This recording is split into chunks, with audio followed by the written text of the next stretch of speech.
Meu neto me ligou às 5 da manhã e disse: Vó, por favor, não use seu casaco vermelho hoje. Perguntei o porquê e ele respondeu com a voz trêmula: A senhora vai entender em breve. Às 9 da manhã, fui pegar o ônibus. Ao chegar, congelei no lugar no momento em que vi o que estava acontecendo. O telefone tocou exatamente às 5 da manhã. Eu sei porque já estava acordada, sentada na poltrona de balanço da minha avó perto da janela, observando a escuridão lentamente se render ao amanhecer. Aos 63 anos, o sono agora vinha em fragmentos, espalhado como peças de um quebra-cabeça que eu não conseguia mais encaixar. O casarão da fazenda rangia ao meu redor. Aqueles sons familiares de madeira antiga se ajeitando que eu conhecia a vida inteira. Quando vi o nome Davi na tela, meu coração deu um pulo. Meu neto nunca ligava àquela hora. Nunca. Vó. A voz dele era quase um sussurro, tremendo como a chama de uma vela no vento. Davi, meu amor, o que aconteceu? Vó, por favor, a senhora tem que me escutar. Havia algo no tom dele que me gelou o sangue. Não era exatamente pânico, mas algo pior. Medo misturado com urgência. Não use seu casaco vermelho hoje, por favor. Olhei para o cabideiro perto da porta da frente, onde meu casaco de inverno vermelho cereja estava pendurado, como em todas as manhãs frias do Mato Grosso do Sul. Eu o havia comprado há 3 anos em Campo Grande. Um luxo que justifiquei porque me tornava visível nas estradas rurais escuras. Segura. Davi, do que você está falando? Apenas por favor, vó, não use ele. Vista qualquer outra coisa, prometa-me. Você está me assustando, querido.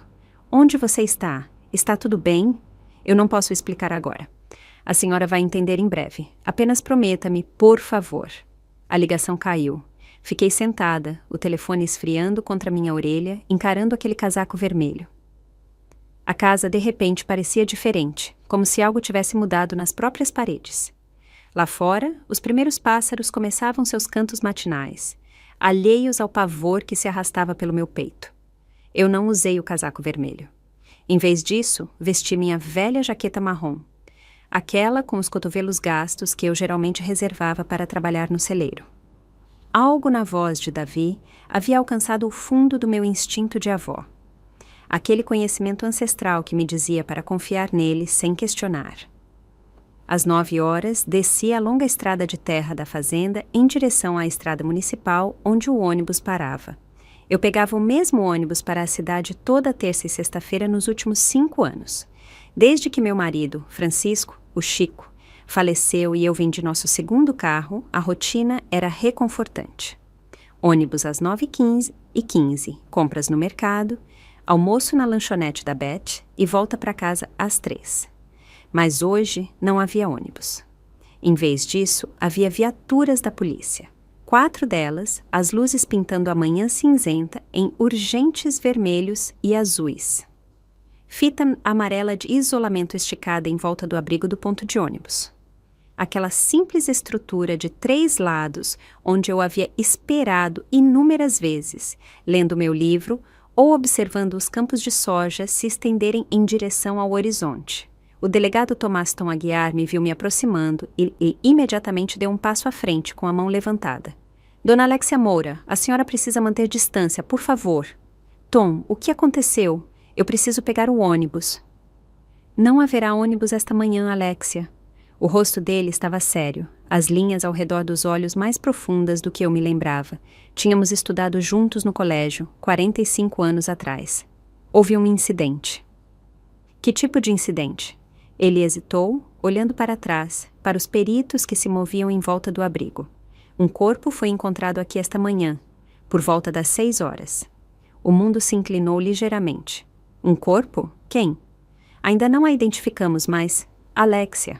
Ele parou, os olhos procurando os meus.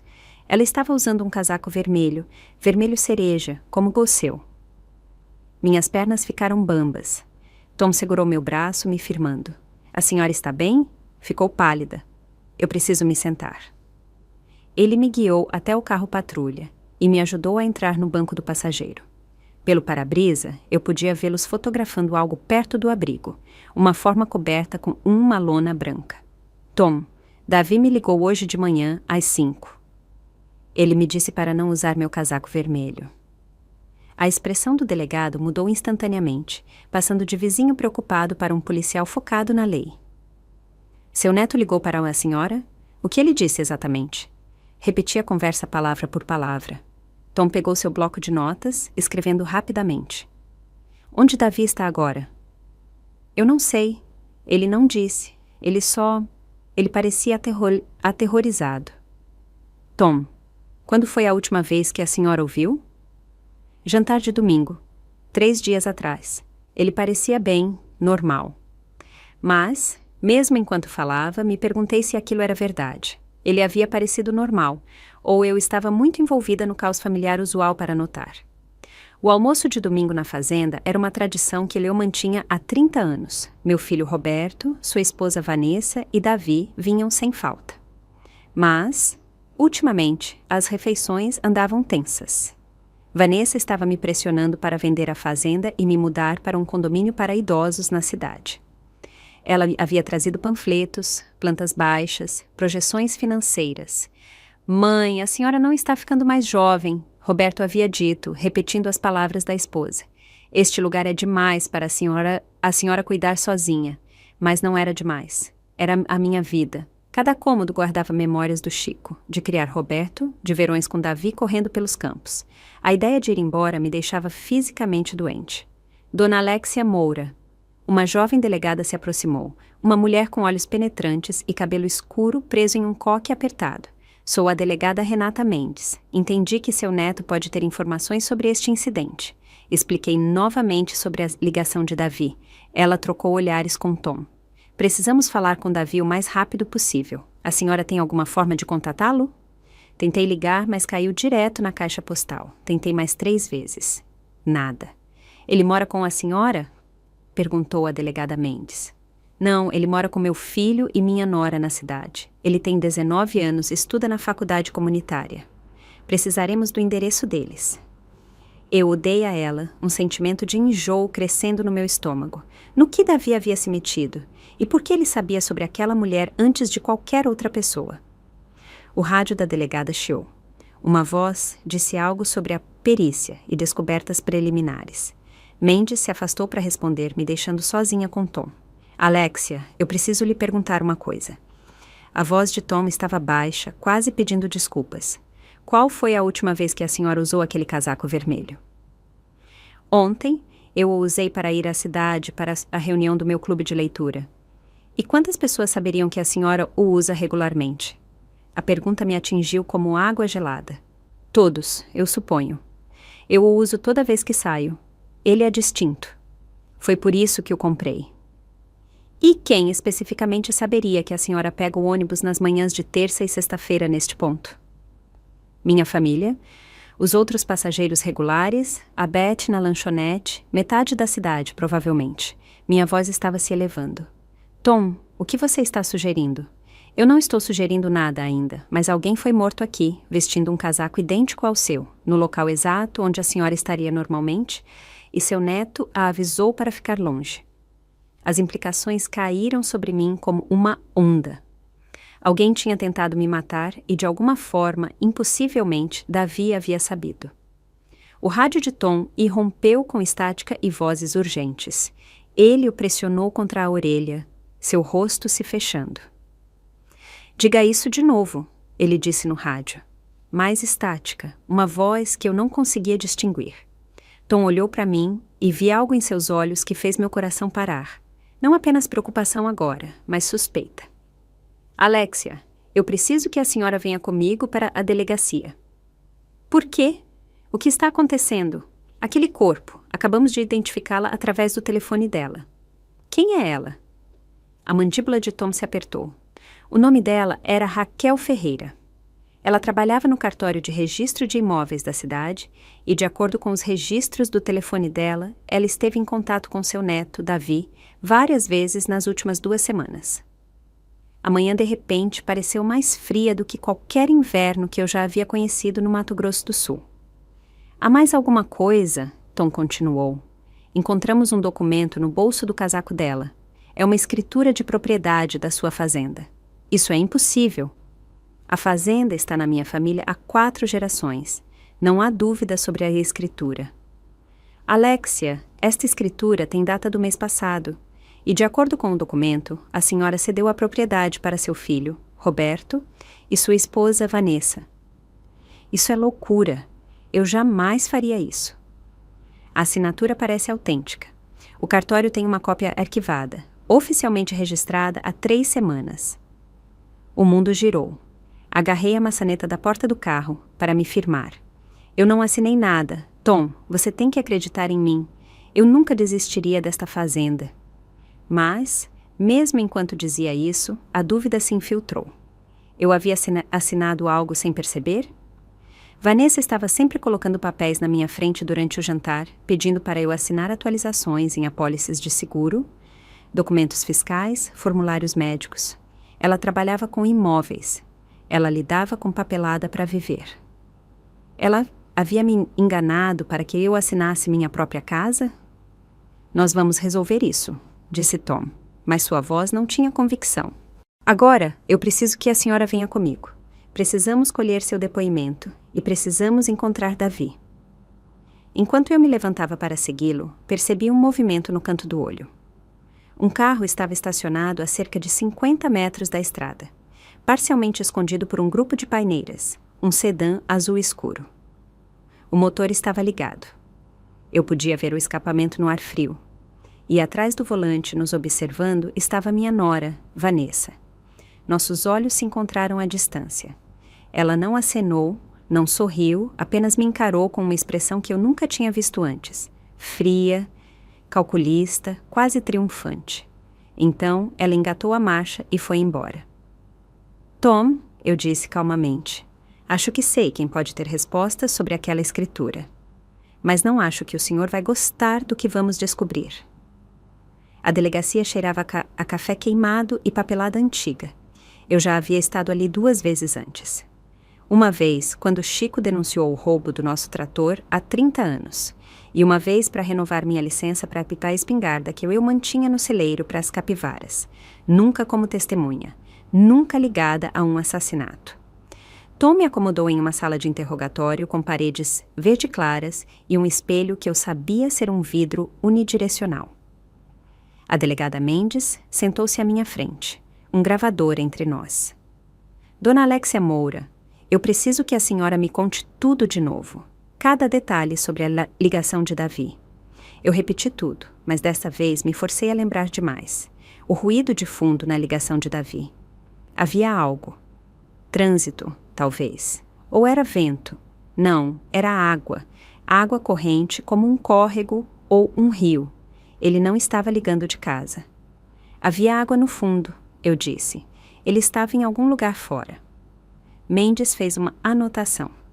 Seu neto tem 19 anos. Ele tem histórico de se meter em problemas? Nunca. Davi é um bom menino. Ele estuda engenharia na faculdade comunitária. Trabalha meio período na loja de material de construção. Ele nunca levou sequer uma multa de trânsito. Qual é a relação dele com os pais? Eu hesitei. Este era um assunto de família particular, mas uma mulher estava morta e Davi estava desaparecido. O pai dele, meu filho Roberto, trabalha longas horas na seguradora. Não fica muito por perto. E Vanessa... Escolhi minhas palavras com cuidado. Vanessa é muito focada em aparências, em status. Davi e ela têm tido atritos ultimamente. Sobre o quê? Sobre mim, sobre a fazenda. Vanessa quer que eu a venda, que eu me mude para uma casa de repouso. Davi acha que eu devo ficar com ela. Eles discutiram sobre isso nos almoços de domingo. Mendes se inclinou para a frente. Dona Alexia Moura, preciso perguntar diretamente.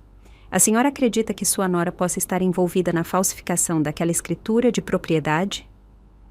Antes que eu pudesse responder, a porta se abriu. Tom entrou com a expressão sombria. Alexia, seu filho está aqui. Ele está exigindo vê-la. E ele trouxe um advogado. Alexia, eles estão dizendo que a senhora não deve responder a mais perguntas sem sua própria representação legal. Meu estômago afundou. Por que eu precisaria de um advogado? Eu sou a vítima aqui. Tom e Mendes trocaram olhares. Mendes falou com cautela. Dona Alexia Moura, Há algumas complicações. A escritura falsificada, se for falsificada, mostra a sua assinatura. Raquel Ferreira, a vítima, trabalhava no cartório e tinha acesso a documentos oficiais. E seu neto, que a avisou sobre o assassinato, fugiu. O que vocês estão dizendo? Estou dizendo que algumas pessoas podem interpretar isso como a senhora estando envolvida em um esquema que deu errado, que talvez a senhora, Davi e Raquel Ferreira, estivessem trabalhando juntos e algo aconteceu. A acusação me atingiu como um golpe físico. Isso é ridículo. Por que eu falsificaria uma escritura para dar a minha própria propriedade, a não ser que a senhora não estivesse realmente dando? Disse Mendes calmamente. A não ser que isso fosse parte de um plano para incriminar outra pessoa. Sua nora, talvez. Não, absolutamente não. Eu jamais... A porta se abriu novamente e Roberto irrompeu. Um homem magro em um terno caro vinha atrás dele. Mãe, não diga mais uma palavra. Meu filho parecia desgrenhado, seu cabelo normalmente arrumado, despenteado, a gravata solta. Este é o Dr. Pedro Bittencourt. Ele é um advogado de defesa criminal. Estamos saindo agora. Roberto, eu não preciso de um advogado de defesa. Eu não fiz nada de errado. Mãe, uma mulher está morta. A polícia acha que Davi pode estar envolvido. E Vanessa acabou de me falar sobre um absurdo de escritura de propriedade. Precisamos nos proteger. Proteger de quê? Dr. Bittencourt interveio com suavidade. Dona Alexia Moura, eu a aconselho veementemente a não responder a mais perguntas sem um defensor presente. Delegado, delegada, terminamos aqui a menos que estejam formalmente acusando minha cliente de algo. Tom parecia desconfortável. Alexia está livre para ir, mas precisaremos falar com ela novamente. Enquanto Bittencourt me conduzia para fora, eu encontrei o olhar de Mendes. Ela me observava com uma expressão que eu não conseguia decifrar. Suspeita, curiosidade ou outra coisa. No estacionamento, Roberto agarrou meu braço. Mãe, no que a senhora se meteu? Eu? Roberto, eu não me meti em nada. Alguém tentou me matar hoje de manhã. Aquela mulher morreu porque estava vestindo um casaco igual ao meu. Isso é insano. Quem iria querer matar a senhora? Olhei diretamente para ele. Você sabia daquela escritura de propriedade? Aquela que supostamente transfere a fazenda para você e Vanessa? O rosto dele ficou pálido. O quê? Não. Que escritura? A que foi registrada no cartório há 3 semanas com a minha assinatura, dando a fazenda para você e sua esposa. Isso é impossível. Eu nunca... Ele parou, sua expressão mudando. Vanessa? Ah, Vanessa? O que tem ela? Ela tem me cobrado há meses para convencê-la a vender. Ela diz que a fazenda está em uma área nobre para loteamento, que poderíamos ganhar milhões se a dividíssemos. Eu disse a ela que não. Disse que a senhora jamais concordaria, mas ela continuou pressionando. Ele passou a mão pelo cabelo. A senhora não acha que ela realmente falsificaria algo? Sua esposa estava observando a cena do crime hoje de manhã, Roberto. Ela estava estacionada na estrada. Apenas observando. E quando me viu, foi embora. Dr. Bittencourt interrompeu. Dona Alexia Moura. Senhor Roberto Moura, eu realmente acho que vocês deveriam continuar esta conversa em um lugar mais privado, e ambos devem se abster de fazer quaisquer acusações até que tenhamos todos os fatos. Roberto me levou para casa em silêncio. O casarão da fazenda parecia diferente de alguma forma, como se estivesse sendo visto por novos olhos. Alguém queria tirar isso de mim. Havia matado ou tentado matar por isso. Enquanto subíamos a entrada, vi outro carro estacionado perto do celeiro. O Lexus branco de Vanessa. O que ela está fazendo aqui? A voz de Roberto estava tensa. Encontramos ela na minha cozinha, mexendo no meu arquivo. O que diabos você está fazendo? Roberto exigiu. Vanessa girou, assustada. Seu cabelo loiro, perfeitamente arrumado, não se moveu, sua maquiagem impecável apesar da hora matinal. Ela sempre foi bonita daquele jeito calculado, como um anúncio de revista de sucesso suburbano. Roberto, eu estava procurando documentos para ajudar sua mãe. Papéis legais, formulários de seguro, qualquer coisa que pudesse provar que ela não assinou aquela escritura. Invadindo a casa dela e mexendo nos arquivos particulares dela, eu tenho uma chave. Sua mãe me deu anos atrás para emergências. Dei um passo à frente, mantendo minha voz firme. Vanessa, você falsificou minha assinatura em uma escritura de propriedade? O rosto dela se transformou. A máscara de preocupação se rachou, revelando algo frio por baixo. Claro que não. Como você se atreve a me acusar? Depois de tudo que fiz por esta família, todas as vezes que tentei ajudá-la a tomar decisões sensatas, me ajudar ou ajudar a si mesma? Alexia, você está paranoica. Esta fazenda é um fardo que você não consegue gerenciar. Eu estava tentando protegê-la de si mesma. Roubando minha propriedade? Eu não roubei nada. A voz dela subiu, aguda e quebradiça. Mas talvez, se alguém falsificou essa escritura, eles estavam fazendo um favor para você. Este lugar está caindo aos pedaços. Você está caindo aos pedaços. Quanto tempo até você cair daquelas escadas e morrer sozinha e ninguém a encontrar por dias? Roberto agarrou o braço dela. Vanessa, pare com isso. Ela se afastou dele. Não, eu não vou parar. Alguém precisa dizer a verdade a ela. Ela está se agarrando a esta fazenda como se fosse um bote salva-vidas, mas na verdade é uma âncora, a arrastando para o fundo. Arrastando todos nós para o fundo. Saia, eu disse calmamente. O quê? Saia da minha casa agora. Os olhos de Vanessa se estreitaram. Tudo bem, mas você deve saber, Alexia. Aquela escritura é legal e vinculante. Eu vi os documentos no cartório hoje de manhã. Sua assinatura está reconhecida em cartório, testemunhada. Quer você se lembre de ter assinado ou não, você assinou. E no Mato Grosso do Sul, uma transferência de escritura devidamente executada é válida, mesmo que o doador alegue que não entendeu o que estava assinando. Como você sabe disso? Perguntou Roberto lentamente. Ela sorriu, afiada como uma faca. Porque eu pesquisei, obviamente. Eu trabalho com imóveis, lembra? Eu conheço a lei de propriedade. Depois que ela saiu, Roberto afundou em uma cadeira na mesa da cozinha, com a cabeça entre as mãos. Eu sinto muito, mãe. Eu não sabia. Eu juro que não sabia. Eu acreditei nele. Roberto sempre foi fraco, facilmente influenciável, mas não malicioso. O pai dele costumava brincar que Roberto havia nascido sem espinha dorsal, que ele se dobrava para o lado que o vento soprasse mais forte. Precisamos encontrar Davi, eu disse. A polícia está procurando por ele. É disso que eu tenho medo. Roberto. Davi ligou para me avisar. Ele salvou minha vida, mas agora ele está fugindo, o que significa que ele está com medo de algo ou de alguém. Meu celular vibrou. Uma mensagem de texto de um número desconhecido. Vó, me desculpe. Eu não sabia que isso iria tão longe. Me encontre no antigo engenho à meia-noite. Venha sozinha. Eles estão te observando. Eu mostrei a Roberto. O rosto dele ficou ainda mais pálido. A senhora não pode ir. Pode ser uma armadilha. É o Davi. A senhora não sabe disso. Pode ser qualquer um. Mas eu sabia, porque a mensagem terminava com algo que só Davi e eu entenderíamos. Lembrou do verão do morango? O verão em que Davi tinha 7 anos. Nós plantamos morangos juntos. Um canteiro inteiro atrás do celeiro. Nós comemos tanto naquela primeira colheita que os dois passamos mal. Tornou-se nossa piada particular, nosso código de confie em mim. Eu vou, eu disse. Então eu vou com a senhora. Não. A mensagem diz, venha sozinha. Mãe, por favor. Roberto? Pela primeira vez na sua vida, confie em mim para lidar com algo. Minha voz estava mais dura do que eu pretendia. Sua esposa está envolvida em algo criminoso. Seu filho está em perigo e alguém tentou me matar hoje de manhã. Eu não tenho mais o luxo de ser cuidadosa. Ele saiu relutantemente, me fazendo prometer ligar para ele no momento em que voltasse. Depois que as lanternas traseiras dele desapareceram na estrada, sentei-me na escuridão crescente, pensando. O antigo engenho ficava a 15 quilômetros de distância. Uma usina abandonada no Rio Miranda que havia fechado 20 anos atrás. Adolescentes iam lá, às vezes para festas.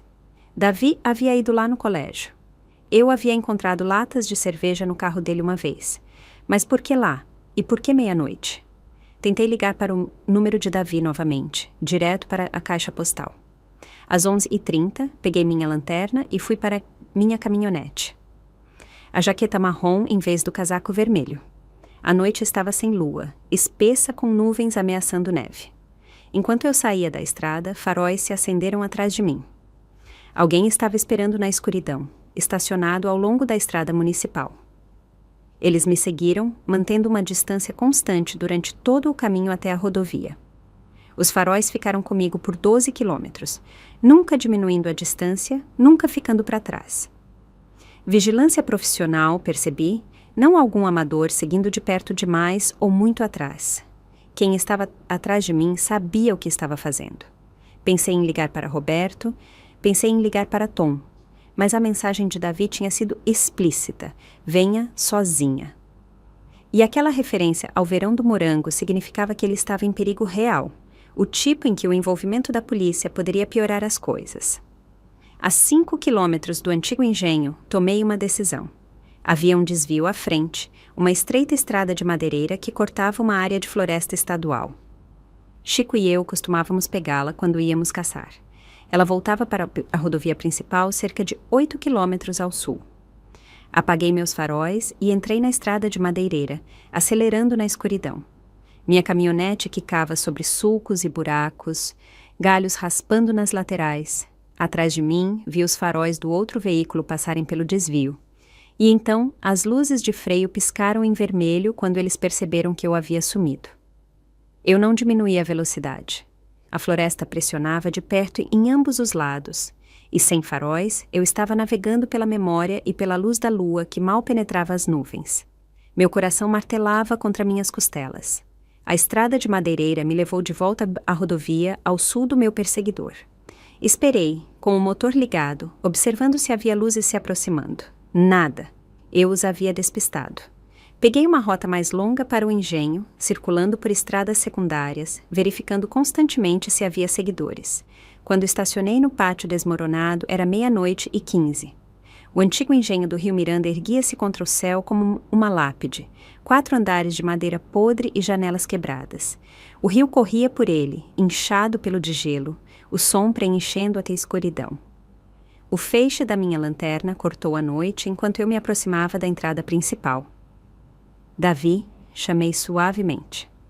Nenhuma resposta, apenas o rio e o vento através dos espaços vazios. Entrei. O chão estava coberto de detritos, vidro quebrado, equipamento antigo, grafite em todas as paredes. Minha lanterna encontrou escadas que subiam, e subi com cuidado, testando cada degrau. No segundo andar, eu o encontrei. Davi estava sentado em um caixote virado, seu rosto magro no feixe da lanterna, olhos vermelhos de chorar ou de falta de sono. Ele parecia ter envelhecido 5 anos em 3 dias. Vó, a voz dele falhou. Eu sinto muito mesmo. Corri até ele, puxei-o para meus braços. Ele estava tremendo. Está tudo bem, meu amor. O que quer que tenha acontecido, nós vamos consertar. Não podemos. Vó, eu fiz algo terrível. Eu ajudei ela. Eu não sabia. Eu juro que não sabia que isso iria... Ele engasgou com um soluço. Ajudou quem? Vanessa? Ele se afastou limpando os olhos. Não a Vanessa, a Raquel. Raquel Ferreira, a mulher morta. Me diga tudo, eu disse. A história saiu em fragmentos, palavras se atropelando. 3 meses atrás, Davi havia conhecido Raquel em uma cafeteria perto do campus. Ela era bonita, engraçada, inteligente, 28 anos de idade e trabalhava no cartório de registro de imóveis. Eles começaram a namorar. Ela parecia perfeita. Vó, ela disse que me entendia. Entendia como eu me sentia em relação à senhora e à fazenda. Ela disse que a avó dela também havia perdido a propriedade, que incorporadoras a haviam enganado. Davi, o que você fez? Ela me perguntou sobre a fazenda, sobre essa escritura, o histórico legal. Ela disse que queria ajudar a protegê-la, ter certeza de que ninguém jamais poderia tomá-la da senhora. Ela trabalhava com registros de propriedade. Ela sabia como verificar tudo. Meu sangue gelou. Você deu a ela acesso aos documentos da fazenda. Eu pensei que estava ajudando. Ela disse que podia sinalizar a escritura, colocar proteções nela, mas então a voz dele caiu para um sussurro. Semana passada, eu a vi se encontrando com a Vanessa em um restaurante na cidade. Eu a segui, vó. Eu as observei conversar por 2 horas, e quando confrontei Raquel sobre isso, ela riu. O que você quer dizer com ela riu? Ela disse que eu era apenas um idiota útil, que a Vanessa a havia contratado meses antes mesmo de nos conhecermos, que tudo, o namoro, o relacionamento, tudo foi planejado. Ela deveria se aproximar de mim, obter informações sobre a senhora e a fazenda e ajudar a Vanessa a falsificar a transferência da escritura. A manipulação era impressionante, calculada, cruel. Mas por que alguém a mataria? Eu perguntei. Porque ela ficou gananciosa.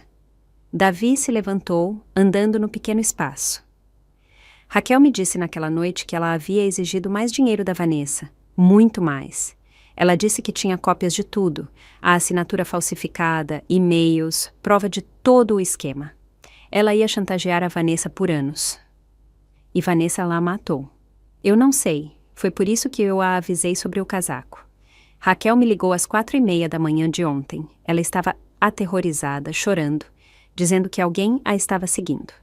Ela disse que havia pegado seu casaco vermelho no seu depósito de lama durante o almoço de domingo. Foi por isso que ela o estava usando. Ela ia se encontrar com a senhora no ponto de ônibus. Ia confessar tudo e lhe dar as provas, mas estava com medo. Vó, ela disse que, se algo acontecesse com ela, eu deveria avisá-la. E então a ligação caiu. Sentei-me pesadamente em um caixote processando. Então Raquel foi assassinada antes que pudesse me encontrar e expor Vanessa. Mas eu não acho que foi Vanessa quem a matou. Davi tirou algo do bolso da jaqueta. Um pendrive. Raquel me deu isso 2 dias atrás, antes que tudo ficasse ruim. Ela disse que era seguro. Cópias de todos os documentos, todos os e-mails entre ela e Vanessa, gravações de chamadas telefônicas. Você olhou para ele?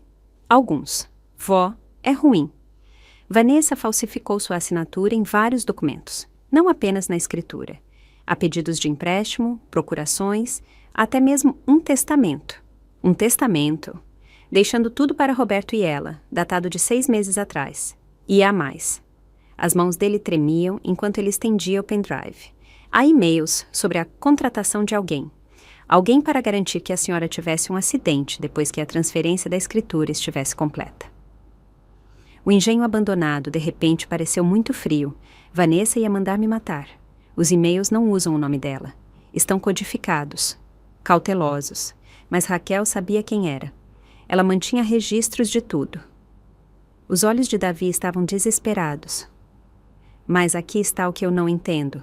A última pasta neste drive está criptografada. Eu não consigo abri-la. E há um arquivo de vídeo que não roda, está corrompido ou algo assim. Raquel disse que era a evidência mais importante, mas eu não consigo acessá-lo. Peguei o pendrive, virando-o nas minhas mãos. Precisamos entregar isso para a polícia. Não, vó, a senhora não entende. Há policiais envolvidos. O quê? Nos e-mails, Raquel menciona pagar propina a alguém na delegacia. Alguém que ajudou a registrar a escritura falsa, que garantiu que parecesse legítima. Nós não sabemos quem é. Pode ser qualquer um. O rosto de Tom passou pela minha mente, meu velho amigo de colégio. Mas não, Tom não. Ele não poderia ser. Há mais uma coisa, Davi disse. Esta manhã, depois que Raquel foi morta, eu fui ao apartamento dela. A porta estava aberta. O lugar estava revirado. Alguém havia procurado, rasgado tudo. E eu encontrei isto. Ele me pediu um pedaço de papel dobrado. Era uma fotocópia de um extrato bancário. O extrato bancário de Vanessa. 2 semanas atrás, ela havia sacado 50 mil reais em dinheiro. Dinheiro sujo, eu sussurrei. Pagamento para Raquel ou pagamento para quem a matou? Talvez ambos. Davi segurou meus ombros. Vó, nós temos que fugir, nós 2. Pegamos esta evidência e desaparecemos até conseguirmos descobrir em quem confiar. Eu não vou fugir da minha própria casa. Então a senhora vai morrer, não entende? Vanessa já matou uma vez. Ela não vai parar até que a senhora esteja morta e a fazenda seja dela.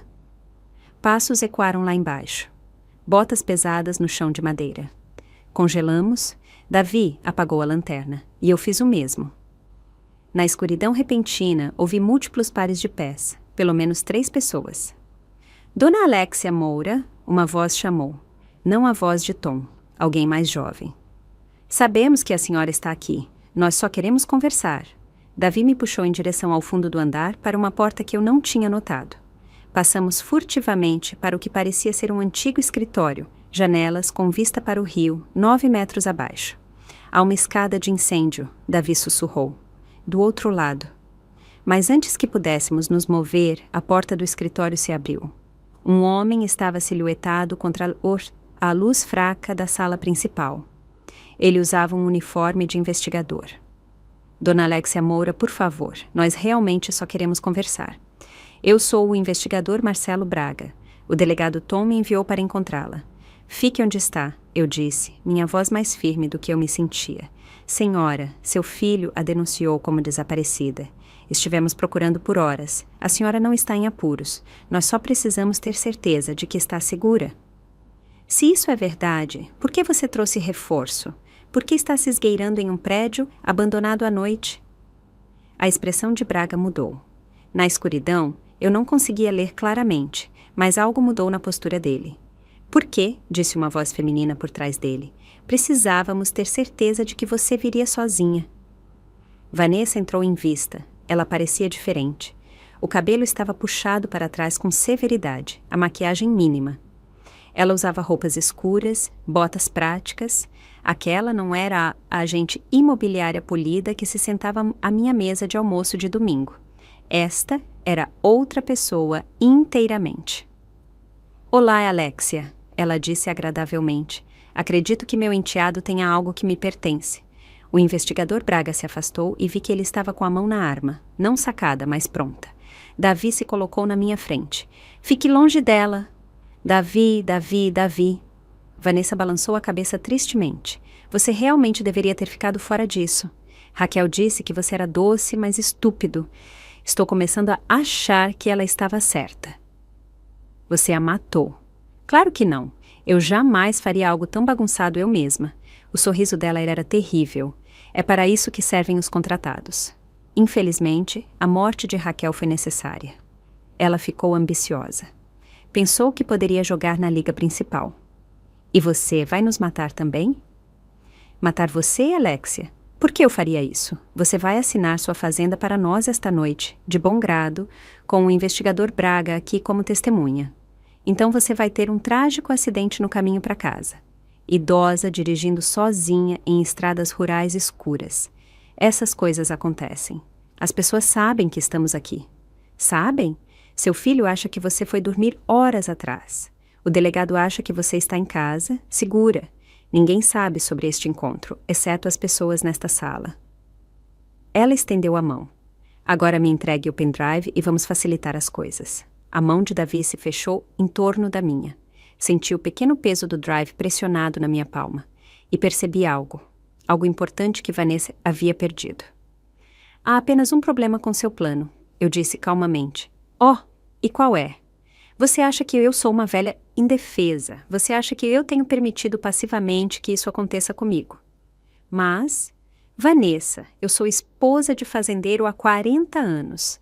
Eu sobrevivi à seca, à inundação, ao colapso econômico e à morte do meu marido. Eu negociei com bancos, lutei contra incorporadoras e administrei um negócio que homens com o dobro da sua idade disseram que eu não conseguiria lidar. Eu peguei meu celular, segurando-o para que ela pudesse ver a tela. Estava gravando. Havia estado gravando desde o momento em que Davi começou a falar, e sou esperta o suficiente para documentar tudo. O rosto de Vanessa ficou branco. O investigador Braga estendeu a mão para a arma, e foi quando a polícia de verdade arrombou a porta. Tom Aguiar entrou pela porta como um anjo vingador. 3 policiais militares atrás dele. A expressão no rosto dele, quando viu Braga estendendo a mão para a arma, foi algo que eu jamais esquecerei. Marcelo, não se atreva. Mãos onde eu possa ver agora. Braga congelou, então lentamente levantou as mãos. Vanessa tentou correr para a janela, mas um dos policiais agarrou pelo braço. Me solta. Isso é assédio. Eu vim aqui procurar minha sogra, que está claramente instável e tem feito acusações selvagens. Economize, disse Tom. Estivemos ouvindo tudo nos últimos 10 minutos. Ele levantou o próprio celular, mostrando uma transmissão de áudio ao vivo. Dona Alexia Moura me ligou 20 minutos atrás. Me disse exatamente onde estaria e o que suspeitava. Gravamos toda na sua confissão. A raiva no rosto de Vanessa era algo inumano. Sua velha estúpida. Você acha que venceu? Você não tem ideia do que fez. Levem os dois, ordenou Tom. Assassinato, conspiração, fraude, tentativa de homicídio, corrupção de um funcionário público. Leiam os direitos deles. Enquanto os policiais os levavam, Vanessa se virou para mim uma última vez. Sem palavras, apenas um longo olhar. E eu encarei de volta, sem piscar, até que ela se foi. O engenho ficou em silêncio depois que eles saíram. Apenas o constante correr do rio e a respiração ofegante de Davi ao meu lado. Vó, quando a senhora ligou para o delegado? No estacionamento, antes de eu entrar, eu mandei uma mensagem de texto para ele da caminhonete, disse que estava te encontrando, mas suspeitava de uma armadilha. Pedi para ele rastrear meu telefone e ouvir. Eu apertei a mão dele. Eu confio no Tom. Estudei com ele no colégio, lembra? Ele é um dos bons. Tom voltou para dentro, o rosto cansado. Alexia, a senhora correu um risco danado. Eu sei, mas eu precisava que Vanessa confessasse. E ela confessou. Ela confessou conspiração e fraude. Mas ela está certa sobre uma coisa. Ainda não podemos provar que ela assassinou Raquel Ferreira. Ela foi cuidadosa. Usou intermediários. A gravação que a senhora conseguiu esta noite ajuda, mas um bom advogado de defesa argumentará que ela estava apenas entrando no jogo, tentando se proteger do Braga. E quanto ao investigador Braga? Ele já está tentando fazer um acordo. Diz que Vanessa pagou a ele R$50 mil para ajudar a registrar a escritura fraudulenta e fazer vista grossa, mas ele jura que não sabia nada sobre o assassinato. O senhor acredita nele? Tom hesitou. Eu não sei. Marcelo está na força há 8 anos. Bom histórico até agora. Mas R$50 mil podem fazer as pessoas fazerem coisas que nunca pensaram que fariam. Davi levantou o pendrive. Delegado, há mais evidências aqui. E-mails, gravações, documentos, mas parte está criptografada. Raquel disse que era a parte mais importante, mas eu não consigo acessar.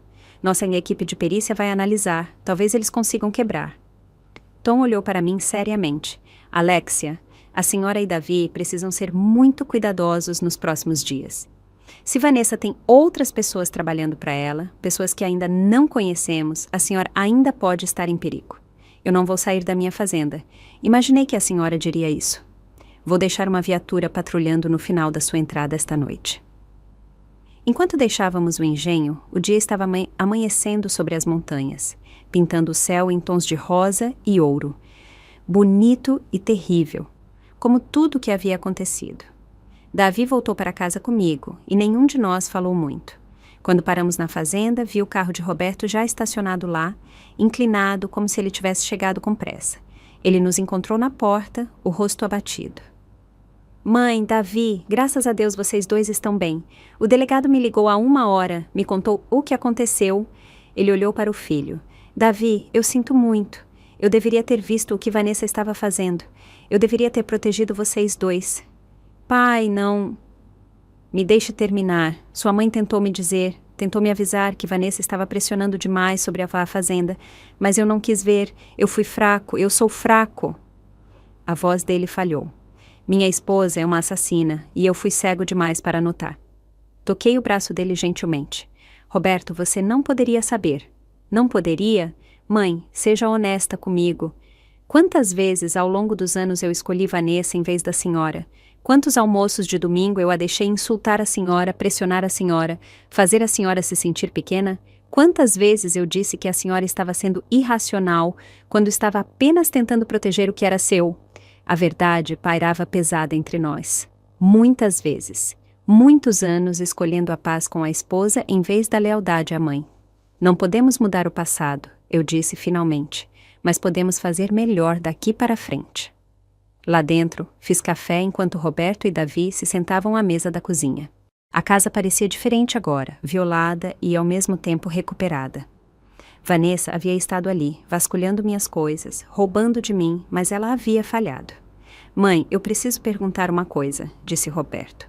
Aquela escritura que ela falsificou, a fazenda está realmente em perigo? Eu não sei.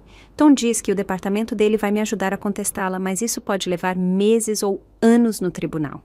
E Vanessa estava certa sobre uma coisa. A lei de propriedade do Mato Grosso do Sul é complicada. Se uma escritura parece legítima, se está devidamente reconhecida em cartório e registrada, pode ser muito difícil de desfazer. Eu vou testemunhar, eu vou dizer ao tribunal que nunca autorizei essa transferência, que eu não sabia sobre ela. Isso pode não ser o suficiente. Você é o marido dela. Eles poderiam argumentar que você está apenas a protegendo. Davi pigarreou. E os arquivos criptografados no pendrive? Talvez haja algo lá que prove que a escritura é falsa. Talvez, mas não saberemos até que a equipe de perícia quebre a criptografia. Eu bebi meu café, pensando. Havia algo mais me incomodando. Raquel Ferreira trabalhou no cartório de registro de imóveis por 3 anos. Isso é muito tempo. E se esta não for a primeira propriedade que ela e Vanessa miraram? Os olhos de Roberto se arregalaram. A senhora acha que elas fizeram isso antes? Vanessa é muito suave, muito experiente. O jeito que ela armou tudo, os e-mails codificados, os intermediários, isso parece um plano ensaiado. Nós temos que contar ao delegado agora, disse Roberto, estendendo a mão para o telefone. Espere. Eu segurei o pulso dele. Se contarmos ao Tom agora, ele registra um relatório, inicia uma investigação oficial, isso pode levar meses. Enquanto isso, os advogados de Vanessa nos prendem no Tribunal Cível, a audiência de competência avança e perdemos a fazenda. Então, o que fazemos? Nós usamos o que sabemos. Nós forçamos Vanessa a cometer um erro. Olhei para o relógio. 6 horas haviam se passado desde a mensagem de texto nos ameaçando. 18 horas restantes do ultimato dela. Davi, você consegue acessar os registros corporativos da empresa de loteamento da Vanessa? Talvez. Devem ser registros públicos, mas vou precisar de tempo. Não temos tempo. Você consegue ou não? Os dedos dele já estavam voando sobre as teclas. Eu posso tentar. Enquanto ele trabalhava, liguei para Tom. Alexia, a senhora está bem? Estou bem. Tom, eu preciso de um favor. A audiência de competência que os advogados de Vanessa registraram. Quando está agendada? Amanhã à tarde, às 2 horas. Eles a aceleraram, alegaram que a senhora era um perigo para si mesma e para os outros. 24 horas, menos tempo do que eu pensava. Quem é o juiz? Juiz Dr. Paulo Lins. Eu conhecia aquele nome. O juiz Lins havia decidido disputas de propriedade neste município por 15 anos. Duro, mas justo. Eu o havia encontrado uma vez em um leilão de caridade anos atrás. O senhor pode conseguir uma reunião com ele para mim antes da audiência? Alexia, isso é altamente irregular. O escrivão dele jamais permitiria. Tom, por favor, não estou pedindo para o senhor influenciá-lo. Eu só preciso de 10 minutos para apresentar algumas informações. Informações que são relevantes para o caso. Ele ficou em silêncio por um longo momento. Que tipo de informação? O tipo que prova que Vanessa Moura tem fraudado e assassinado sistematicamente proprietários idosos por pelo menos 6 anos. O tipo que mostra que esta audiência de competência é apenas mais uma ferramenta no arsenal dela. A senhora tem provas? Eu terei amanhã de manhã. O senhor vai me ajudar? Outra pausa. Eu vou fazer uma ligação, sem promessas. Davi levantou o olhar do laptop, o rosto pálido. Vó, eu entrei nos registros da incorporadora. A senhora precisa ver isto. A tela mostrava uma teia de empresas de fachada e corporações holding, todas levando de volta a um nome, Vanessa Maria Moura. Mas havia outro nome enterrado na papelada listado como um sócio silencioso. Dr. Pedro Bittencourt, o advogado que Roberto havia trazido para a delegacia. Ah, não. Roberto respirou. Bittencourt está trabalhando com ela. Ele nunca foi meu advogado. Ele era dela. Ele estava lá para observar, eu disse, a compreensão me inundando. Para ver o quanto sabíamos, quais evidências tínhamos. E então ele reportou para Vanessa. Davi clicou em mais documentos. Há mais. O escritório de advocacia dele está listado como o representante legal para todas as aquisições de propriedade da incorporadora. Ele tem feito parte disso desde o início. O que significa que cada palavra que dissemos naquela delegacia, cada evidência que discutimos, Vanessa soube em questão de horas. Roberto afundou em uma cadeira. Eu o deixei entrar. Eu pensei que estava protegendo a senhora, mas eu dei tudo a ela. Você não sabia. Eu deveria ter sabido. Mãe, eu deveria ter visto quem Vanessa realmente era. Todos aqueles anos, todos aqueles sinais de alerta. Roberto, pare. Não temos tempo para culpa. Precisamos nos concentrar. Eu me virei para Davi. Você consegue imprimir tudo isso? Cada documento mostrando a conexão entre Vanessa, o advogado e a empresa? Já estou fazendo. Meu telefone tocou. Número desconhecido novamente. Atendi no viva voz. Olá, Alexia. A voz de Vanessa era suave, confiante. Presumo que você tenha recebido minha mensagem. Recebi. E a sua decisão? Ainda estou considerando. Deixe-me ajudá-la a decidir. Estou sentada no escritório da minha advogada, agora olhando alguns documentos muito interessantes. Você sabe o que é uma procuração, Alexia? Meu sangue gelou. Entre os papéis que eu protocolei no tribunal está uma procuração que você assinou há 3 meses. Ela me dá controle completo sobre suas decisões financeiras e médicas se você for considerada incompetente. O que, após a audiência de amanhã, você será. Eu nunca assinei tal coisa. Sua assinatura diz o contrário. Reconhecida em cartório e testemunhada. Muito oficial. E assim que o juiz vir como você está confusa, uma idosa fazendo acusações selvagens de assassinato, alegando conspirações, se comportando erraticamente, ele não terá escolha a não ser nomear um guardião. Provavelmente eu, já que sou da família e já tenho procuração. O juiz vai enxergar através de você. O juiz Lins é um homem razoável. Ele verá uma nora preocupada tentando ajudar sua sogra idosa, que está claramente sofrendo de delírios paranoicos. Ele verá relatórios policiais de você atraindo pessoas para prédios abandonados no meio da noite. Ele verá você fazendo acusações infundadas contra mim, uma empresária respeitada com uma reputação impecável. Sua reputação é construída sobre fraude e assassinato. Prove. Sua voz ficou aguda. Você não tem nada, Alexia. Aqueles arquivos criptografados, meus advogados os acessaram 2 dias atrás. Tudo incriminador foi deletado. O pendrive que Davi tem não vale nada. Os olhos de Davi se arregalaram, mas mantive minha voz firme. Se isso é verdade, por que você está ligando? Porque estou dando uma última chance para você fazer isso do jeito fácil. Assine a fazenda, retire todas as acusações, admita que você tem estado confusa e estressada, faça isso e eu a deixarei viver seus anos restantes em uma boa casa de repouso. Você ficará confortável, segura, cuidada. E se eu recusar? Então, após a audiência de amanhã, quando eu tiver a procuração, eu a internarei em uma clínica psiquiátrica para avaliação. Acontece o tempo todo com pessoas idosas que se tornam delirantes. As avaliações podem levar meses. Enquanto isso, eu venderei a fazenda, liquidarei seus bens, e não sobrará nada para você lutar. Você passará o tempo que lhe resta em uma instituição, enquanto sua terra preciosa se torna um loteamento chamado Recanto dos Ipês. Ela havia pensado em tudo, em todos os ângulos, em todas as possibilidades, exceto uma. Vanessa, posso te perguntar uma coisa? O que Raquel implorou antes de você a matar? Silêncio na linha, longo e frio. Eu não matei Raquel. Economize. Eu sei sobre Marta Bastos, a avó de Raquel.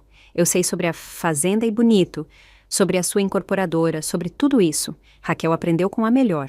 Ela viu você destruir a avó dela e se juntou a você. Mas então ela quis mais e você não pôde permitir isso. Você não pode provar nada disso. Posso? Eu tenho documentos corporativos ligando você à sua incorporadora. Eu tenho registros de propriedade mostrando um padrão de vítimas idosas. Eu tenho gravações de você admitindo conspiração. E eu tenho outra coisa, Vanessa. Algo que você não sabe. O quê? Raquel deu a Davi um backup daqueles arquivos criptografados. O backup real, não o pendrive. Ela era mais esperta do que você pensava. Ela o escondeu em algum lugar que nem mesmo você conseguiria encontrar. Era um blefe. Um blefe completo. Mas eu ouvi a mudança na respiração de Vanessa. Você está mentindo. Estou? Raquel disse a Davi que se algo acontecesse com ela, ele deveria procurar no lugar onde tudo começou. O lugar onde ela te conheceu. Você sabe onde é isso, Vanessa? Porque Davi sabe. Outra pausa. Mesmo que isso fosse verdade, você nunca entraria nesses arquivos. A criptografia é de nível militar. A não ser que você tenha a senha que Raquel deu a Davi antes de morrer. Eu não acredito em você. Então por que você ainda está no telefone? Por que não desliga e continua com seu plano? Deixei aquilo penetrar. Você está com medo, Vanessa. Com medo de que pela primeira vez alguém foi mais esperto do que você, que Raquel a enganou tão bem quanto você enganou todos os outros. Esta conversa acabou. Não acabou, porque eu vou àquela audiência amanhã e vou levar cada prova que eu tiver, cada documento, cada gravação, cada conexão com suas vítimas passadas. E eu vou apresentar tudo ao juiz Lins. Não como a velha confusa que você pensa que eu sou, mas como alguém que passou a última semana se tornando uma especialista nos seus crimes. O juiz não permitirá. É uma audiência de competência, não um julgamento criminal. Então veremos, não é mesmo? 2h de amanhã, eu estarei lá. Você estará? Desliguei antes que ela pudesse responder. Roberto estava me encarando. Mãe, algo disso era verdade? Davi realmente tem um backup? Não, mas Vanessa não sabe disso. Você acabou de declarar guerra a ela? Não, Roberto. Ela declarou guerra a mim no momento em que falsificou minha assinatura. Eu estou apenas terminando. Olhei para Davi. De quanto tempo você precisa para descobrir onde Raquel e Vanessa se encontraram pela primeira vez? Vó, eu nem sei por onde começar. Sabe, sim, Raquel trabalhava no cartório. Foi lá que Vanessa a teria recrutado. Descubra quando Raquel começou naquele emprego. Olhe quais propriedades Vanessa estava vendendo naquela época e cruze com o histórico de Raquel. Há uma conexão, tem que haver. Os dedos de Davi voaram pelo teclado. 10 minutos depois, ele encontrou a fazenda em Bonito, propriedade de Marta Bastos. Foi listada pela incorporadora há 6 anos. A corretora de listagem era Vanessa Moura, e a transação foi registrada no cartório por... Ele levantou o olhar com os olhos arregalados. Por B. Bastos. Foi na primeira semana dela de trabalho. Foi onde elas se encontraram. Onde Vanessa a recrutou ou onde elas finalizaram o plano juntas. Peguei meu casaco. Precisamos ir para lá agora. Mãe, são 9 da noite. Aquela fazenda provavelmente já foi loteada, demolida. Ou não. De qualquer forma, precisamos olhar. Se houver alguma chance de Raquel ter escondido evidências lá, temos que encontrá-las antes que Vanessa encontre. Tom ligou de volta. Alexia, o juiz Lins lhe dará 15 minutos amanhã, a 1h. Antes da audiência, mas é tudo. Não me faça arrepender disso. Eu não vou. Obrigada, Tom. Pegamos minha caminhonete, nós 3, com a viatura da polícia patrulhando à distância. A viagem para Bonito levou 90 minutos por estradas escuras e cidades pequenas já dormindo. A fazenda ainda estava lá, não loteada, não demolida, apenas abandonada. A casa era uma casca queimada, exatamente como o jornal havia descrito. Mas o celeiro ainda estava de pé, desgastado e inclinado, mas intacto. Por que a Vanessa manteria isso? Roberto se perguntou. Por que não demolir e construir? Porque ela não podia, disse Davi, verificando o telefone. A propriedade está presa em disputas legais. O testamento de Marta Bastos deixou tudo para Raquel, mas Raquel renunciou à herança. Então, os outros parentes de Marta contestaram. Está em processo judicial há 6 anos. O que significa que ninguém podia tocá-la? Eu disse. O que significa que se Raquel escondeu algo aqui, esteve seguro todo esse tempo. Aproximamo-nos do celeiro com cuidado. As portas estavam abertas, rangendo ao vento. Lá dentro, cheirava a feno velho e decadência. Meu feixe de lanterna cortou a escuridão, encontrando baias vazias, equipamento quebrado, sombras. Onde ela esconderia? Perguntou Davi. Pensei em Raquel Ferreira, uma jovem que havia ajudado a destruir a própria avó, que havia aprendido a ser implacável e calculista. Onde alguém assim esconderia seu seguro? Em algum lugar pessoal, eu disse. Em algum lugar que significasse algo. Davi, você disse que Raquel e a avó eram próximas antes da traição. De acordo com os artigos, sim, Marta criou Raquel depois que os pais dela morreram. Entrei mais fundo no celeiro procurando. Ali, no canto de trás, uma baia de cavalo com um nome gravado na madeira. Estrela d'Alva. Era o cavalo de Raquel, disse Davi, checando o telefone. Há uma foto em um dos artigos. Raquel montando uma égua cinza chamada Estrela d'Alva. Ajoelhei-me, passando as mãos pelas tábuas da baia.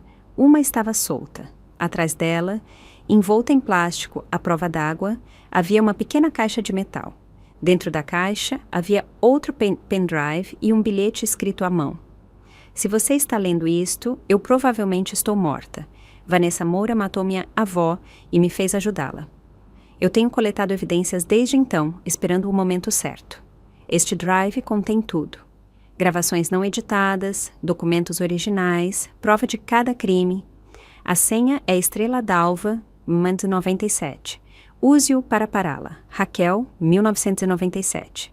1997, Davi sussurrou. O ano em que Raquel nasceu. Nós a tínhamos. Evidência real, não criptografada, tudo o que precisávamos. E então ouvimos o som de carros se aproximando. Múltiplos carros. Rápido! Eles nos seguiram, disse Roberto, olhando pela porta do celeiro. Vanessa deve ter tido alguém nos observando. 3 veículos pararam lá fora, seus faróis ofuscantes. Portas se abriram, figuras emergiram. Vanessa estava no centro, ladeada por Dr. Bittencourt e 2 homens que eu não reconhecia. Homens grandes, não advogados. Alexia, a voz dela ecoou na noite. Você está invadindo propriedade privada. Isso é ilegal. O que quer que tenha encontrado aí dentro pertence à propriedade. Esta propriedade pertence a Raquel Ferreira, respondi. E ela deixou instruções. Raquel está morta. Eu sou a inventariante da propriedade dela agora. Entregue o que você encontrou. Eu não acho. Bittencourt deu um passo à frente. Dona Alexia Moura, podemos prendê-la agora mesmo. A viatura do delegado Aguiar se foi. Nós a enviamos em um falso chamado de emergência a 20 quilômetros daqui. Você está sozinha. Você está em menor número e está segurando propriedade roubada. Olhei para a caixa de metal nas minhas mãos, para o pendrive que poderia acabar com o império de Vanessa, e sorri. Vocês estão certos sobre uma coisa, Dr. Bittencourt. A viatura do delegado Aguiar se foi, mas vocês estão errados sobre eu estar sozinha. Peguei meu celular e apertei enviar na transmissão de vídeo que eu estava fazendo ao vivo nos últimos 10 minutos. Transmitindo diretamente para o telefone de Tom, para a polícia militar e para 3 emissoras de notícias locais. Eu estive transmitindo tudo, eu disse calmamente. Cada palavra que você disse, cada ameaça que você fez, e agora milhares de pessoas estão observando você, Vanessa. Observando você admitir ser inventariante da propriedade de Raquel, uma propriedade com a qual você não deveria ter conexão se fosse inocente. Observando você nos ameaçar nesta propriedade. Observando você trazer capangas para intimidar uma idosa. O rosto de Vanessa ficou branco nos faróis. Você pode tirar este pendrive de mim, eu continuei. Mas não importará, porque em exatamente 5 minutos meu neto estará carregando o conteúdo completo para o armazenamento em nuvem, com cópias indo para a Polícia Federal, Polícia Militar e todos os veículos de notícias no Mato Grosso do Sul. Acabou, Vanessa. Você perdeu. Sirenes soaram na distância, ficando mais perto. Vanessa me encarou através do chão escuro. E eu vi algo quebrar nos olhos dela. O cálculo, a confiança, a certeza de que ela era sempre a pessoa mais inteligente na sala. Ela correu. Bittencourt e os outros homens se dispersaram, correndo para seus veículos, mas a polícia já estava bloqueando a estrada. A viatura de Tom liderando um comboio de policiais militares. Fiquei ali, segurando a caixa de metal, observando-os deter Vanessa. Ela lutou, gritando ameaças e acusações, mas eles a algemaram mesmo assim. Tom se aproximou de mim, balançando a cabeça. Alexia, essa foi a coisa mais arriscada, mais tola e mais corajosa que eu já vi. Eu aprendi com o melhor, eu disse, pensando em Chico. Com 63 anos de vida, me ensinando quando recuar e quando ir com tudo. A transmissão ao vivo? Ele perguntou. Ideia de Davi. Começou a gravar no momento em que saímos da caminhonete. Tom riu. Riu de verdade. Sabe, a senhora provavelmente acabou de causar uma dúzia de complicações legais para os promotores, mas a pegamos de jeito, com provas. Ela não pode negar. Ele pegou a caixa de metal gentilmente. Vamos levar isso para a custódia, fazer o processamento adequado. Mas, Alexia, obrigado. A senhora acabou de nos ajudar a fechar talvez uma dúzia de casos arquivados. Enquanto a levavam embora, Vanessa olhou para mim uma última vez. Sem palavras, apenas um longo olhar, e eu olhei de volta, sem piscar, até que ela se foi. A audiência de competência foi cancelada. O juiz Lins me ligou pessoalmente na manhã seguinte à prisão de Vanessa para se desculpar pelo tempo do tribunal e para me elogiar pelo que ele chamou de coragem cívica excepcional. Os documentos de procuração se revelaram falsificações, assim como a escritura de propriedade. Toda a estratégia legal de Vanessa desmoronou no momento em que a equipe de perícia verificou a evidência de Raquel. Aquele pendrive continha 6 anos de registro meticuloso. Raquel havia documentado tudo. Gravações de conversas com Vanessa tramando contra vítimas, cópias de assinaturas falsificadas, registros financeiros mostrando pagamentos a funcionários corruptos, até mesmo um vídeo de Vanessa admitindo ter planejado a morte da avó de Raquel. Raquel Ferreira havia sido muitas coisas: cúmplice, manipuladora, assassina, mas no final ela também havia sido uma mulher que sabia que estava em apuros, que havia tentado criar uma saída e que havia pago por seus crimes com a vida. A investigação se expandiu rapidamente. Em 3 dias, a Polícia Federal identificou 11 vítimas no Mato Grosso do Sul e em estados vizinhos, proprietários idosos, que haviam sido sistematicamente fraudados e, em 4 casos, assassinados. O Dr. Bittencourt foi preso junto com o investigador Braga e outros 2 funcionários corruptos. O promotor de justiça chamou de o maior caso de fraude contra idosos na história do Estado. Vanessa Moura teve a fiança negada em sua segunda audiência. O juiz citou risco de fuga e a gravidade das acusações. 4 acusações de homicídio doloso, conspiração para cometer assassinato, fraude, falsificação e uma dúzia de outras acusações. O julgamento dela foi marcado para 6 meses depois, mas seus advogados já estavam negociando acordos de delação premiada. Com a evidência de Raquel, eles não tinham defesa real. Eu não senti triunfo exatamente. Talvez devesse, mas principalmente me senti cansada e triste por todas as vidas que Vanessa havia destruído em sua busca por dinheiro e propriedade que nunca teriam sido suficientes. 2 semanas após a prisão de Vanessa, Roberto pediu o divórcio. Sentamos à minha mesa da cozinha, a mesma mesa onde havíamos comido 1000 almoços de domingo, e observei meu filho assinar os papéis com as mãos trêmulas. Eu deveria ter sabido, ele disse pela 100ª vez. Todos aqueles anos, eu deveria ter visto quem ela realmente era. Roberto, ela enganou muitas pessoas, promotores, investigadores, parceiros de negócios. Você não pode se culpar por não ter visto através de uma predadora profissional. Mas eu a escolhi em vez da senhora tantas vezes. Toda vez que a senhora tentava me avisar, toda vez que a senhora dizia que algo parecia errado, eu ignorava. Eu fiz a senhora se sentir como se fosse o problema. Você estava tentando manter seu casamento. Isso não é um crime. Ele olhou para mim, os olhos vermelhos. Ela tentou mandar matar a senhora, mãe. Minha esposa, a mulher com quem eu dividi a cama por 20 anos. Ela assassinou pessoas por suas terras, e eu nunca suspeitei. O que isso diz sobre mim? Diz que você é humano. Diz que você queria acreditar no melhor de alguém que amava. Isso não é fraqueza, Roberto. Isso é esperança. Esperança mal colocada, talvez. Mas você encontrou sua força quando importava.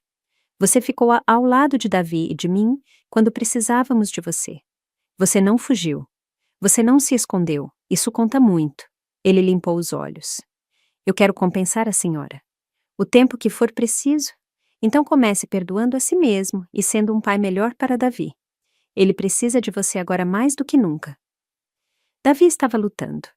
A revelação de que Raquel o havia usado, de que todo o relacionamento deles havia sido uma manipulação, o atingiu com força. Ele havia tirado um semestre de folga da faculdade, estava consultando um terapeuta 2 vezes por semana e estava lentamente aprendendo a confiar novamente. Ele passava a maior parte do tempo na fazenda comigo. Trabalhávamos juntos no celeiro, consertávamos cercas, planejávamos o plantio da primavera. Ele não falava muito sobre Raquel, mas às vezes eu o pegava olhando para o nada, perdido em pensamentos que não podia compartilhar. Uma tarde no início de março, enquanto limpávamos o depósito, ele finalmente se abriu. Vó, A senhora acha que eu sou estúpido? O quê? Claro que não. Por que você perguntaria isso? Porque eu caí, em tudo. Raquel me disse que me amava e eu acreditei nela. Ela disse que queria ajudar a senhora e eu dei a ela tudo o que precisava para destruir a senhora. Eu fui apenas uma ferramenta, um idiota útil. Eu larguei o rastelo que estava segurando e sentei-me ao lado dele em um velho fardo de feno. Davi, você tem 19 anos. Você acreditou que alguém que você amava estava lhe dizendo a verdade. Isso não é estupidez. Isso é inocência. E não há nada de errado com a inocência. Mas eu deveria ter visto os sinais. Raquel foi treinada por Vanessa, que estava aperfeiçoando este golpe por anos. Ela sabia exatamente como manipular pessoas, como ganhar confiança, como explorar emoções. Até investigadores experientes caíram nisso. Você não é fraco por ter sido enganado por uma manipuladora profissional. Então, por que eu me sinto tão estúpido? Porque a dor nos faz questionar tudo, inclusive a nós mesmos. Mas, Davi, você também salvou minha vida. Você viu através do plano de Raquel no momento crítico. Você me avisou sobre o casaco vermelho. Você manteve aquele pendrive seguro. Você ajudou a expor toda a operação de Vanessa. Essas não são as ações de uma pessoa estúpida. Ele ficou quieto por um longo momento. Eu sinto falta dela às vezes. Isso é loucura?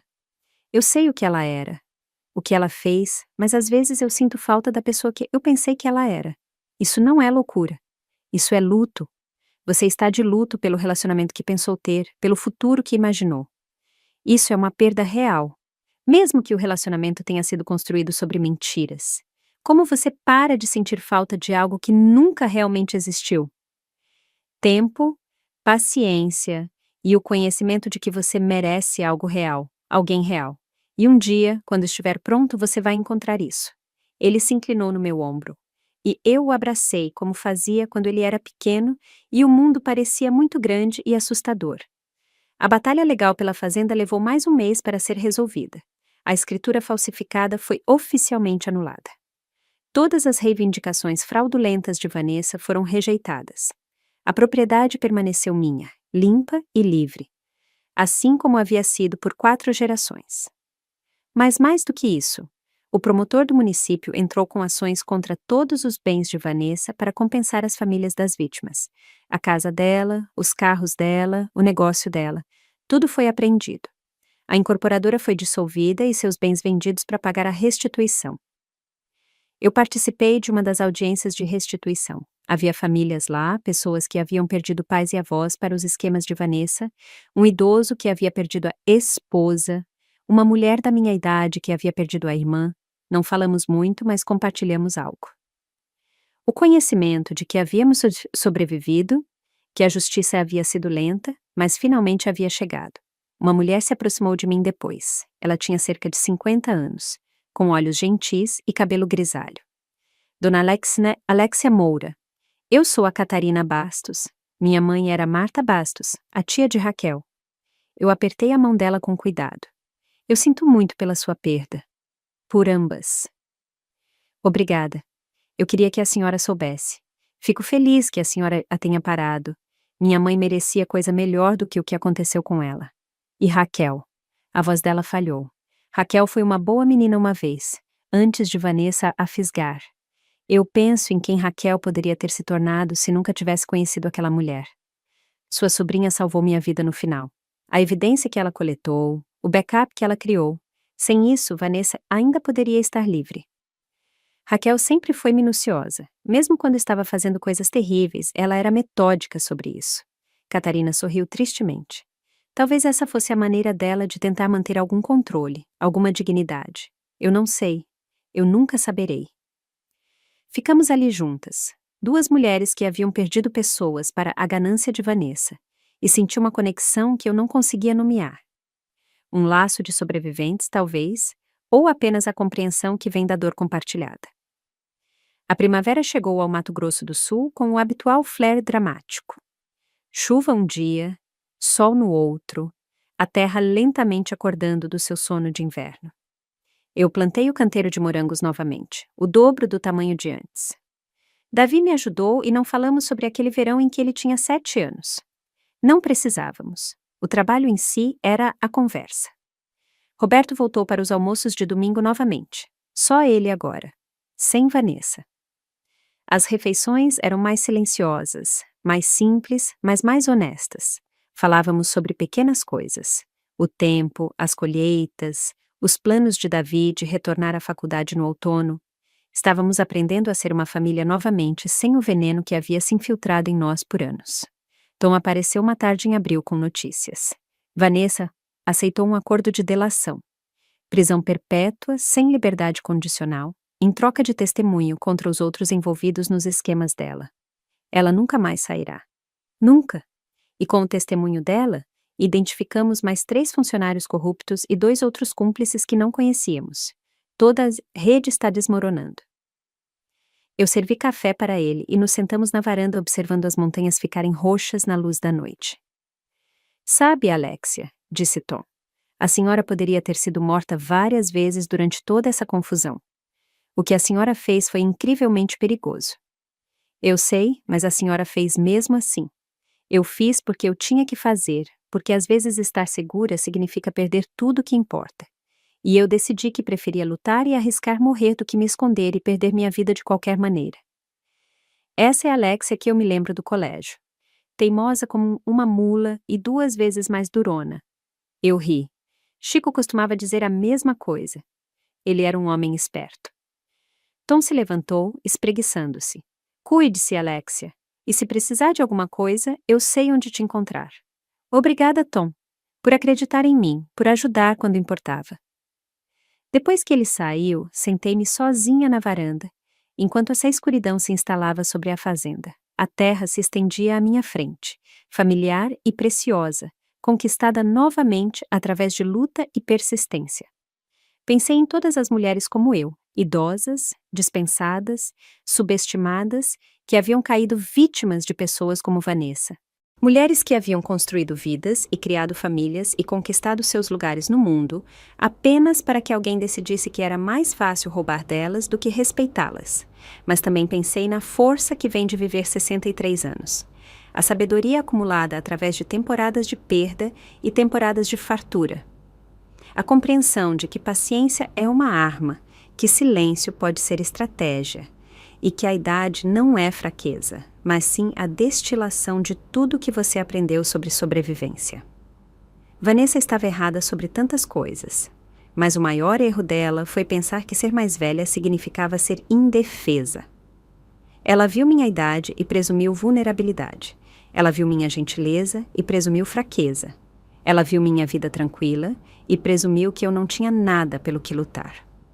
Ela nunca entendeu que as pessoas que viveram mais aprenderam mais, sobreviveram mais, desenvolveram instintos aguçados, por décadas navegando em um mundo que nem sempre joga limpo.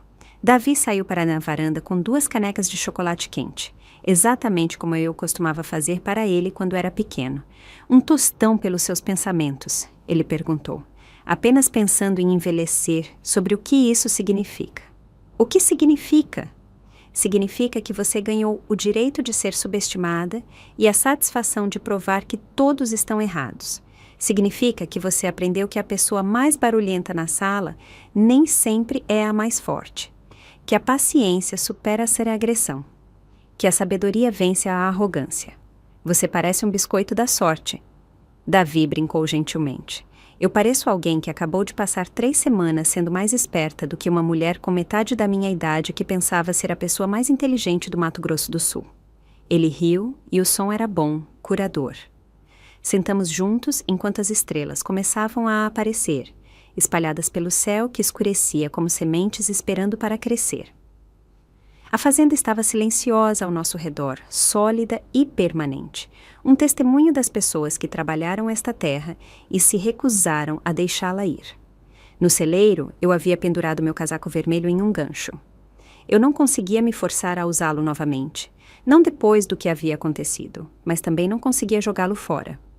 Era a evidência de quão perto eu havia chegado de perder tudo. Um lembrete de que a vigilância importa. Que a confiança deve ser conquistada e que às vezes um aviso de alguém que você ama é a diferença entre a vida e a morte. Amanhã, eu começaria a preparar os campos para o plantio. Roberto viria para ajudar a consertar o sistema de irrigação. Davi iria repintar o celeiro. Tínhamos trabalho a fazer. O tipo de trabalho honesto que constrói, em vez de destruir, que cria, em vez de roubar. E em 6 meses, eu me sentaria em um tribunal e veria Vanessa Moura ser sentenciada à prisão perpétua. Eu a olharia nos olhos uma última vez e a deixaria ver que eu ainda estava de pé, ainda ali, ainda lutando por cada dia nesta terra que era minha por direito e por resiliência. Mas esta noite, eu apenas me sentei com meu neto e observei a escuridão se instalar sobre o Mato Grosso do Sul. Sentindo a profunda satisfação de ter sobrevivido a algo que foi feito para me destruir. A fazenda estava segura. Minha família estava se curando. E eu havia aprendido algo que Vanessa jamais entenderia. A força real não vem da manipulação, ou do dinheiro, ou da crueldade calculada. Ela vem de saber quem você é, o que você valoriza e pelo que você está disposta a lutar. Ela vem da paciência para esperar o momento certo e da coragem para agir quando esse momento chega. Ela vem de viver o tempo suficiente para aprender que a sabedoria é o poder supremo e que a idade não é uma fraqueza a ser explorada, mas uma fortaleza construída a partir de décadas sobrevivendo a tudo que a vida atira em você. Eu tinha 63 anos.